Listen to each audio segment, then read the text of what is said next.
안녕하세요. 승리한사 가족 여러분. 오늘은 사도행전 13장 13절로 41절 말씀입니다.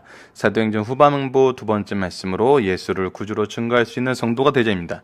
승리한 삶은 말씀 중심 예배 중심의 성경 전문 교사를 양육하기 위해서 제작되었고요. 승리한 삶은 2016년 6월 현재 사도행전 13장에서 19장 말씀을 보고 있습니다. 구독 문의를 원하시는 분들은 전화번호나 이메일로 연락 주시길 바랍니다. 이메일은 지메일이 같이 있습니다. 승리한 삶은 발행이신 박효일 목사님의 구속사로 조망한 성경 연속 강해의 짐 사도행전을 통해서 편집이 되었고요. 저희들 신약은 이미 2011년에 완성이 되어서 완간이 되어서 여러분들이 자유롭게 사용하실 수 있으십니다. 이 부분에 대해서도 필요하신 분들은 전화번호나 이메일로 연락 주시면 안내해 드리겠습니다. 사도행전 전체 구조는 저희들 어제 말씀에서 자세히 살펴보았고요.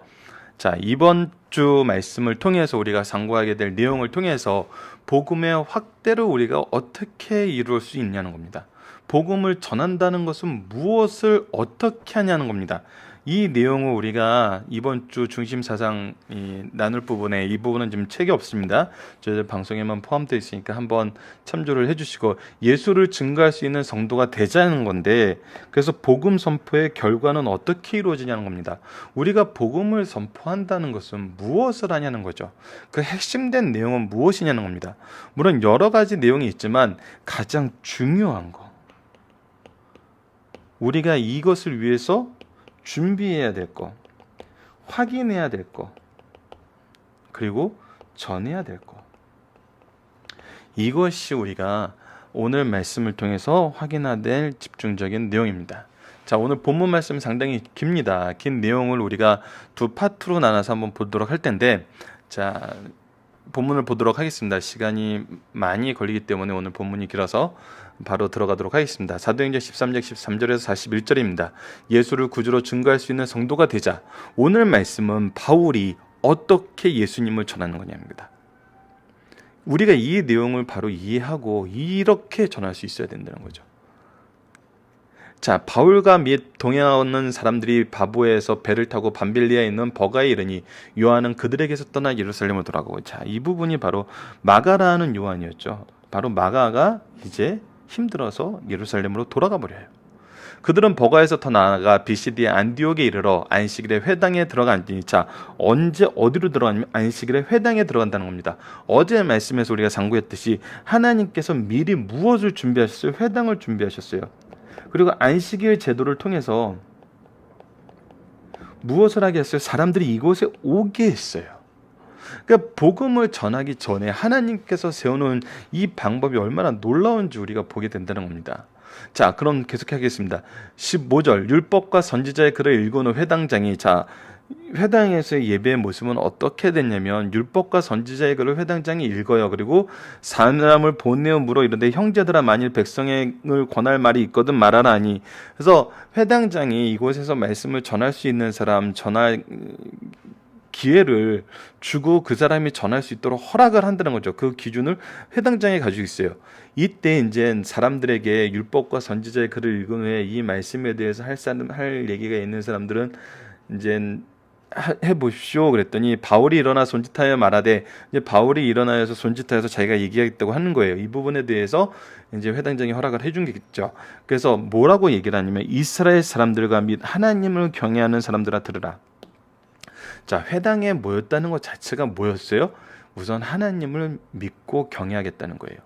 그래서 기본적으로는 이스라엘 사람이 있고 뭐라 그러죠?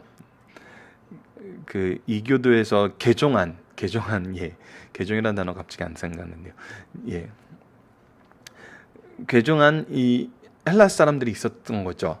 그래서 그들에게 이제 얘기를 하고 있어요. 이 이스라엘 백성이 하나님이 우리 조상을 택하시고 애굽 땅에서 나그네 된 그 백성을 높여 그 큰 권능으로 인도하여 내사 광야에서 약 40년간 그들의 소행을 참으시고, 자, 하나님이 이스라엘 백성들을 행하여 했던 것은 뭐냐면 그 소행을 참으셨다는 거예요. 가나안 땅 7족속을 멸하사, 그러면서 어떻게 인도하셨냐면 가나안 땅 7족속을 멸하고 그 땅을 기업으로 주시까지 약 450년간이라. 자, 450년간을 우리가 광야에서 떠돌아다니게 하시고 애굽에서 포로 생활하게 하시고 광야에서 떠돌이 생활하게 하시고 드디어 아브라함에게 약속했던 대로 이 땅을 주셨다는 거예요. 그 후에 선지자 사무엘 때까지 사사를 주셨더니, 그래서 사사를 주셔서 이 백성을 인도하였어요. 그 후에 그들이 왕을 구하거늘 하나님이 베냐민 지파 사람 기스의 아들 사울을 40년간 주셨다가, 자, 그래서 이스라엘 역사를 지금 설명하고 있는데 사울까지 설명을 하고 이제 중요한 부분이 나타납니다. 패하시고 다윗을 왕으로 세우시고 증언하여 이르시되, 이 다윗에 대해 어떻게 증언하냐면 내가 이새의 아들 다윗을 만나니 내 마음에 맞는 사람이라, 하나님의 뜻에 합당한 사람이라, 하나님의 뜻과 합치된 사람이라, 마음이 맞는 사람이라, 내 뜻을 다 이루. 그래서 이 사람을 통해서 무엇을 하겠다고 약속하셨냐면 내 뜻을 다 이루리라고 하시더라. 핵심은 바로 이 부분에 있습니다. 하나님께서 다윗에게 주신 언약의 내용은 무엇이냐면 하나님의 뜻을 다 이루시는 거였어요. 그렇다면 그 뜻은 무엇이었을까요를 설명하는 것이 바로 23절 이유입니다. 자, 이 내용을 보면은 무엇을 볼 수 있냐면 율법과 선지자의 글을 읽은 후라가 돼 있어요. 그렇다면 이 율법과 선지자의 글은 무엇을 얘기하는 거냐면 바로 하나님의 뜻을 얘기하는 거라는 거예요. 그리고 이 뜻을 이루는 사람으로 누구를 세우셨다? 다윗을 선택하셨다는 거예요.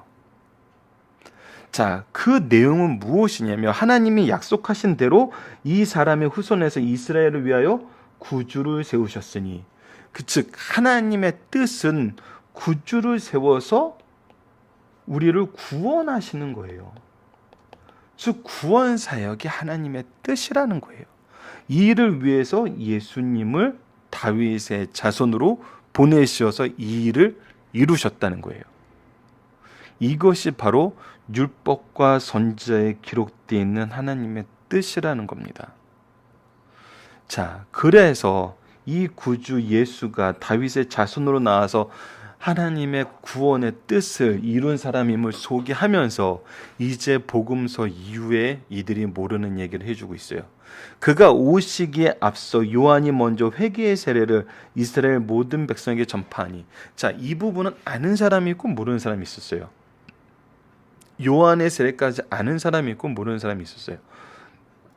그래서 이 얘기까지 나오고 있어요. 요한이 그 달려갈 길을 마칠 때 말하되 너희가 나를 누구라고 생각하냐? 나는 그리스도가 아니라.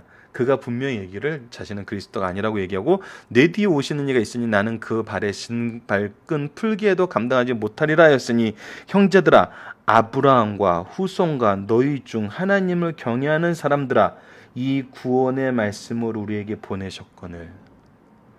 바로 하나님의 뜻, 이 구원을 이루시는 하나님의 말씀을, 예수 그리스도를 보내셨거늘. 이 부분은 우리가 요한복음에서 이러한 표현을 배운 적이 있죠. 27절, 예루살렘에 사는 자들과 그들 관리들이 예수와 및 안식일마다 외우는 바 선지자의 말을 알지 못하므로.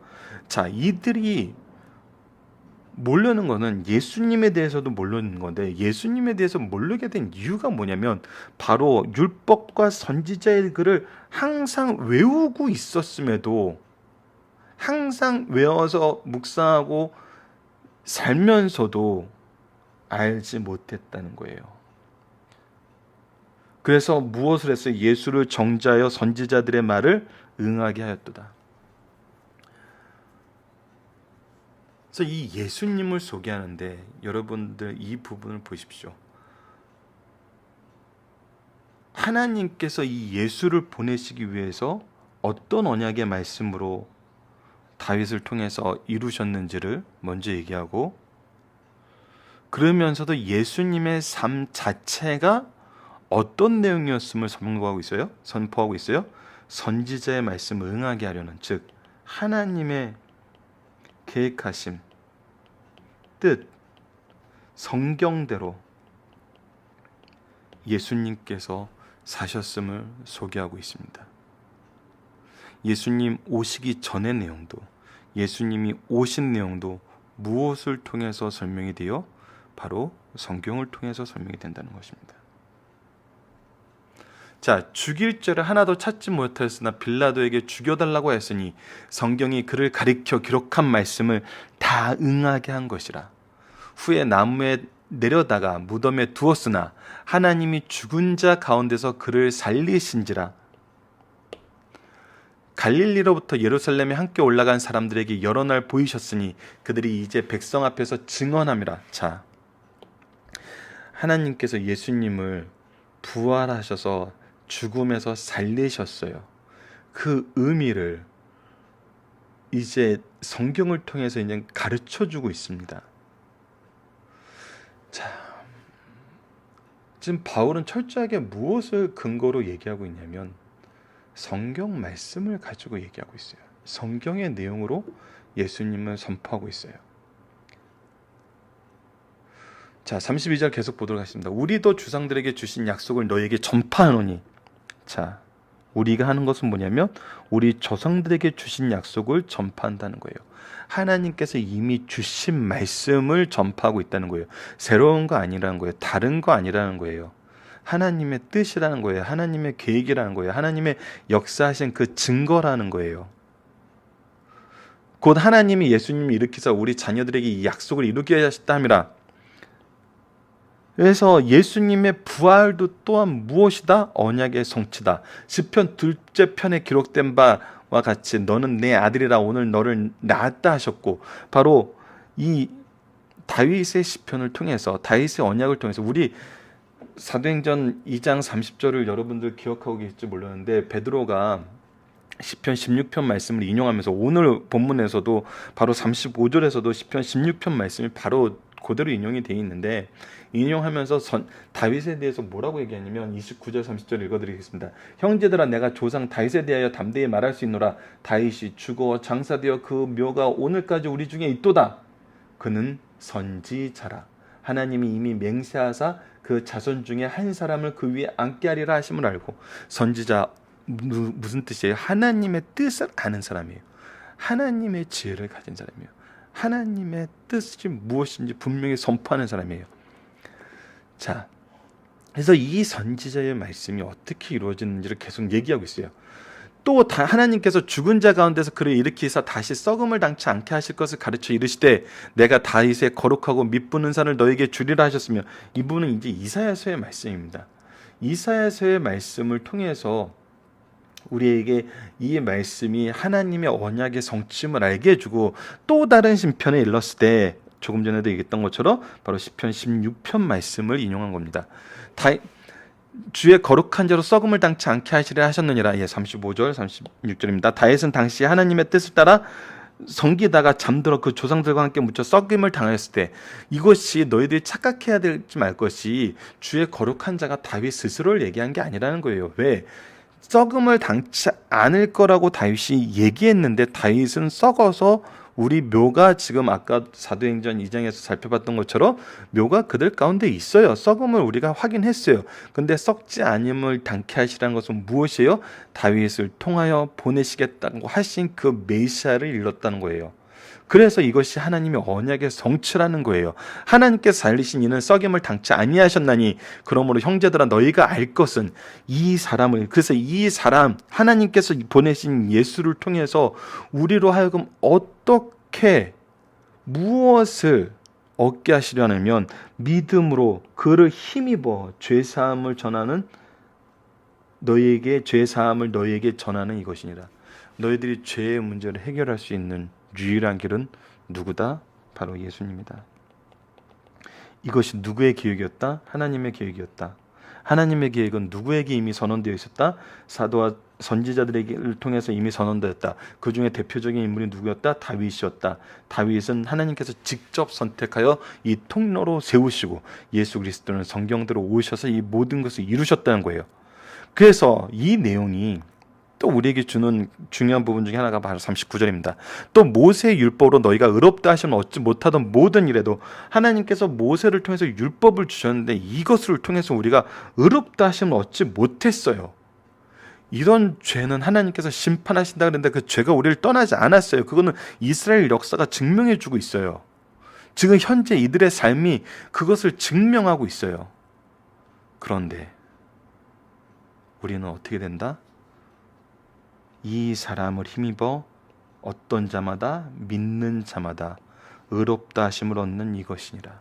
이것이 하나님의 뜻이고 하나님의 은혜고 하나님의 능력이고 하나님의 사랑이란 겁니다. 뜻 안에는 계획이라는 의미가 포함이 되어 있습니다. 그런즉 너희는 선지자를 통하여 말씀하신 것이 너희에게 미칠까 상가하라. 다시 한번 언약을 기초로 선지서들의 글을 기초로 얘기합니다. 41절 일렀을 때 보라 멸시하는 사람들아 무엇을 멸시하는 사람들아 복음을 멸시하는 사람들아 예수 그리스도를 멸시하는 사람들아 예수 그리스도의 멸시함을 따라가는 자들아 너희는 놀라고 멸망하라. 내가 너희 때를 당하여 한 일을 행할 것이니 사람이 너에게 일러줄지라도 도무지 믿지 못할 일이라 하였느니라.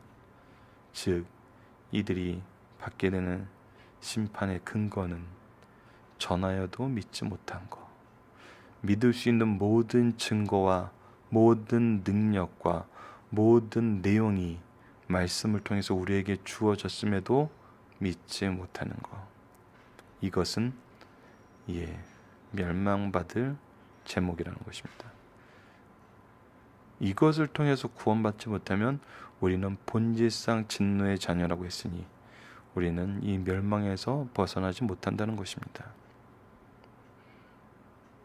더구나 이 은혜를 알면서도 받아들이지 못하면 그 죄는 더욱 크다는 것입니다. 자, 본문 묵상하기를 보도록 하겠습니다. 본문 묵상에도 이제 조금 전에 전반적으로 설명한 내용과 동일하기 때문에 여러분께서 각자 이 부분은 좀 꼼꼼하게 한번 적어 보셨으면 좋겠어요. 동영상 강좌 포맷을 좀 바꿨으면 하는 부분이 있어요. 왜냐하면 전반부에 설명을 다 했기 때문에 본문 묵상하기 내용이 이것을 확인하긴 하지만 반복이 되면서 시간이 좀 길어지고 있어서 이 부분을 여러분들께서 오늘은 한번 꼼꼼하게 한번 적어 보시고 여러분들이 오프라인에서 모임을 하실 때 리더분 중심으로 이 부분을 잘 한번 확인해 주세요. 그래서 잘못된 적용이 있다면은 그 부분에 대해서는 철저하게 말씀을 중심으로 적게 하시면 돼요. 그래서 이 본문 묵상하기를 오늘은 좀 간단하게 넘어가 보도록 하겠습니다. 주의해 주실 것은 뭐냐면 정답은 말씀을 통해서 적는 거예요. 내가 기본적으로 가지고 있던 개념이나 생각으로 적으면은 비슷하지만 정확하진 않을 수 있어요. 때로는 틀릴 수 있어요. 그래서 이 본문 묵상하기의 내용은 철저하게 성경 구조를 통해서 적는 거. 성경 구조를 한 번씩 적어보는 거 굉장히 중요합니다. 권해드리는 방법 중에 하나예요. 자, 그러면 중심 사상으로 바로 넘어가도록 하겠습니다. 오늘은 바울의 설교의 과정을 좀 보자. 설교죠. 선교가 아니라. 비시디 안디옥 도착한 회당 예배에 참석한 내용이 있고 설교의 서론은 구약의 준비, 설교의 본론은 예수님의 죽으심과 부활, 설교의 결론은 삶과 죽음 간의 선택을 요구하신다는 거고 설교의 결과로 복음의 수용과 거부가 바로 이 이후의 말씀에 나타나고 있습니다. 하나님께서 회당이라는 시설을 준비하셨다는 거예요. 선교사가 가서 복음을 전할 시설을 제도적으로 준비해 놓으셨다는 겁니다. 이것이 하나님의 준비하심이에요. 이것이 언제나 있어요. 우리가 가는 곳마다 하나님의 준비하심이 있어요. 우리가 신앙생활 할 때도 이걸 깨닫게 돼요. 근데 이 준비하심을 무시하면 안 돼요. 준비하심을 없애면 안 돼요. 이 부분에 대해서 우리가 좀 잘 생각을 해봐야 됩니다. 하나님께서 복음 위해서 준비해 놓으신 모든 것들을 하나님의 뜻대로 일할 땐 그것이 필요 없을 리가 없어요. 우리가 말씀 연구하는 모임이 자꾸 축소되는데 저는 자꾸 이런 부분에 걱정이 됩니다. 이미 하나님께서 미리 준비해 놓으신 것인데 이 준비해 놓은 것을 오히려 축소시키고 없애는 방향으로 일이 진행될 때는 좀 걱정이 됩니다. 자, 이건 좀 부수적인 거니까 본문으로 다시 들어가보도록 하겠습니다. 흩어진 유대인들은 회당에서 율법과 선지서를 읽으면서 그 순서가 끝나며 회당장에 지적하는 사람이 강론하였어요. 바울과 전도자들은 이런 회당 제도를 이용하여 강론 시간에 복음을 전하였어요. 오늘도 우리에게 교회를 세우시고 예배당을 주셔서 여기서 말씀을 배우며 전도하는 전초기제를 삼으셨어요. 교회를 세우신 이유는 동일하다는 거예요. 오늘의 예배 제도는 구약의 성전 제도의 사상과 회당 제도의 형식이 합쳐진 것으로 볼 수 있다. 어제 제가 이제 전태 성교학을 가르치는 교수님과 잠깐 점심 식사를 하면서 얘기 나눌 기회가 있었는데, 저에게 이제 제가 이제 저희 아이를 데리고 내년부터 이제 여름이면은 단기 선교를 한번 가볼까 해서 워낙 선교에 열심인 분이라 어떤 내용이 좋을까 이렇게 여쭤봤더니 저에게 추천해 주시는 가 교단 선교국에 있는 교회를 통해서 가는 것이 가장 좋은 선교의 방법이고 가장 잘 배울 수 있는 방법이라는 거예요. 제가 그렇게 생각을 못 했었어요. 근데 그 얘기를 듣고 바로 이 말씀과 동일하구나라는 것을 깨달을 수 있었어요. 정말 이미 선교사들을 통해서 세워놓은 그 교회가 전초기지가 되는 거예요. 그곳을 통해서 일하는 것이 굉장히 좋아요. 다른 방법을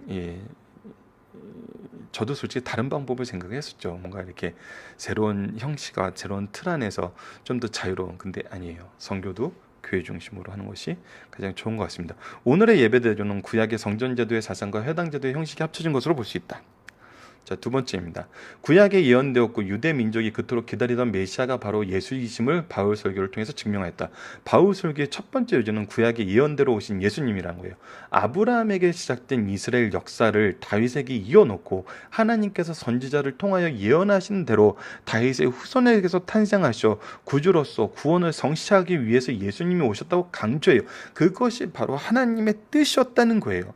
바울은 이를 증명하기 위해 다윗 이전의 역사까지 자세히 설명하였어요. 구약 성경에서 하나님께서 이스라엘을 선택하심은 그리스도를 보내기 위한 구원사적 의미가 있다는 거예요.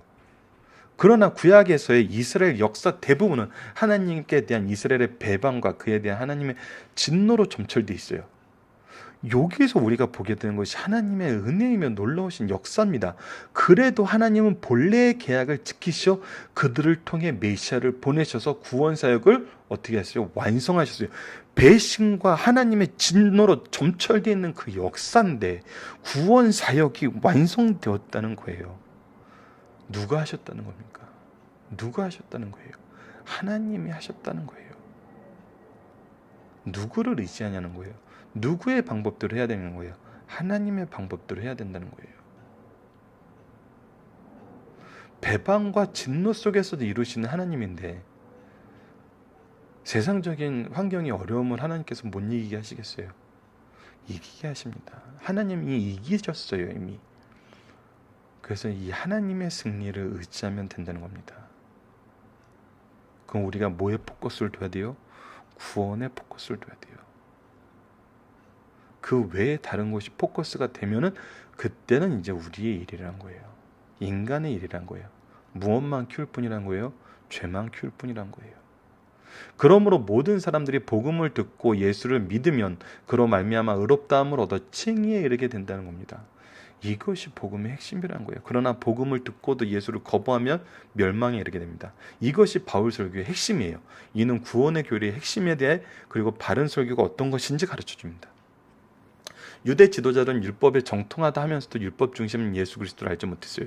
유대 지도자들은 안식일마다 율법을 열심히 가르치고 예언서를 줄줄줄 외우면서도 그 율법의 중심이요 그 예언의 성취자인 예수가 오시어 자신이 메시아이심을 그들이 잘 알고 있는 율법서와 예언서를 통하여 증명해 주셨어도 그를 믿지 못하였고 예수를 십자가에 못 박아 죽였어요. 그러나 이것까지도 구약의 예언의 성취이며 성경 말씀을 응하게 하시는 하나님의 섭리라는 걸 볼 수 있었어요.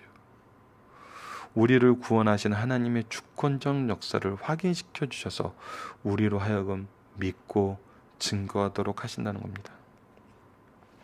예수님은 부활하셨다는 거예요. 바울의 설교의 두 번째 요지는 예수께서 대속의 십자가를 지시고 죽으신 후 장사 지낸 바 되셨다가 부활하셨다는 겁니다. 이를 이토록 강조한 것은 죄와 그 결과인 죽음과 영벌을 그리스도께서 십자가로 대속하는 것밖에 다른 길이 없기 때문이에요. 그리스도의 부활은 그가 우리의 주되심과 동시에 우리의 칭의의 근거가 되기 때문입니다. 우리가 의롭다 하심은 예수 그리스도의 죽음과 부활이 근거예요. 십자가의 대속과 부활을 믿는 것은 우리의 신앙의 핵심이요, 이것 이상 더 큰 복음은 없다는 거예요. 왜? 우리를 의롭게 하시기 때문에.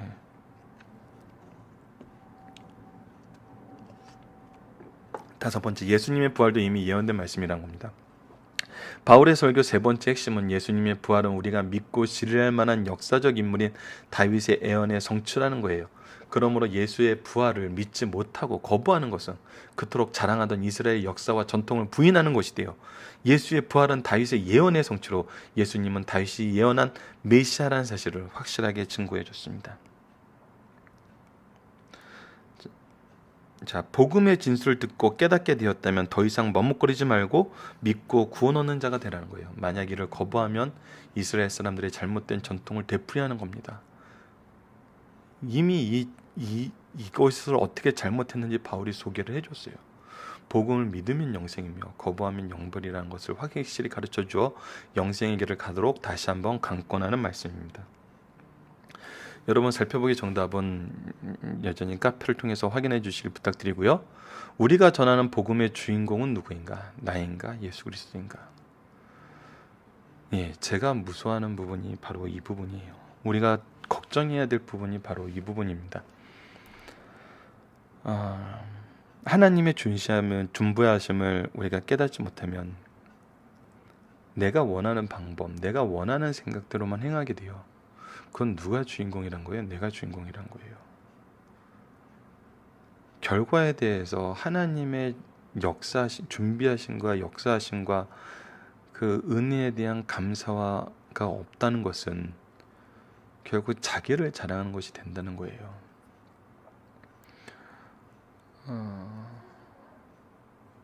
죄송스러운 얘기인데 저번에도 한번 얘기를 했는데 성탄절쯤에 항상 나타나는 현상인 것 같아요. 교육자들이 서로 기간을 돋보이게 하기 위해서 열심히 하고 그것에 의해서 칭찬받는 걸 기뻐하는, 예, 좋죠. 열심히 하고 잘하니까. 근데 그것이 누군가를 자랑하고 나를 자랑하고 우리 기간을 자랑하는 것이 된다면은 그것이 옳은 것일까라는 질문은 매년 성탄절을 보내면서 하게 돼요. 무엇을 위해서 하는 것일까? 주인공은 나인가? 예수 그리스도인가? 이것은 언제나 우리가 생각을 해야 될 부분입니다. 동시에 분명한 차이가 있어요. 내가 주인공이 될 때는 세상 방법이 참 좋습니다. 근데 오늘 바울의 설교를 통해서도 예수 그리스도가 중심이 될 때는 성경뿐이 없어요.